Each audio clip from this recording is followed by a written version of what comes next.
আমি হুমকিতে ভয় পাইনি, কিন্তু বুঝলাম সময় কম। কামাল এখন সব জানে, সে এভিডেন্স নষ্ট করার চেষ্টা করবে। আমাকে দ্রুত মুভ করতে হবে। গতকাল আমরা দেখেছিলাম ডায়েরিতে রশিদের নাম। সে সেই রাতে ছিল ৩০ বছর ধরে কামালের সাথে, এবং তারপর আঞ্জুমকে অ্যানোনিমাস থ্রেট মেসেজ। কামালের স্ত্রী নাজমা বেগম পান, তিনি ১৯৯৭ সালে বিয়ে করেছেন, মানে ঘটনার ২ বছর পরে। আমি তার সাথে দেখা করার সিদ্ধান্ত নিলাম। একজন স্ত্রী অনেক কিছু জানেন যা তিনি হয়তো বলতে চান।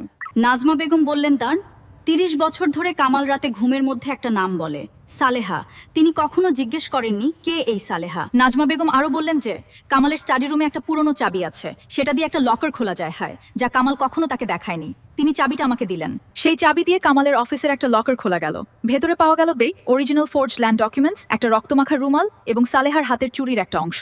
এই এভিডেন্সগুলো ৩০ বছর ধরে কামাল রেখে দিয়েছে। এটা গিল্ট, এটা একজন মানুষের ভেতরের যন্ত্রণা যে ভুলতে পারেনি কিন্তু স্বীকার করেনি। এই এভিডেন্স দিয়েই কেস দাঁড়াবে। জাজকে সব এভিডেন্স দেখালাম, ওয়ারেন্ট ইস্যুড হলো। কামাল হোসেন এবং রশিদ পদ দুইজনকেই আটক করার ওয়ারেন্ট। কিন্তু কামাল জানলো আগেই এবং সে কোথাও চলে গেল। বাড়ি ফেরার পথে বুঝলাম কেউ আমাকে ফলো করছে। গাড়ি থামলাম, পিছনে তাকালাম, একটা গাড়ি দাঁড়িয়ে আছে, আলো নেভানো। কামাল কি এখনো সব শেষ করতে চায়?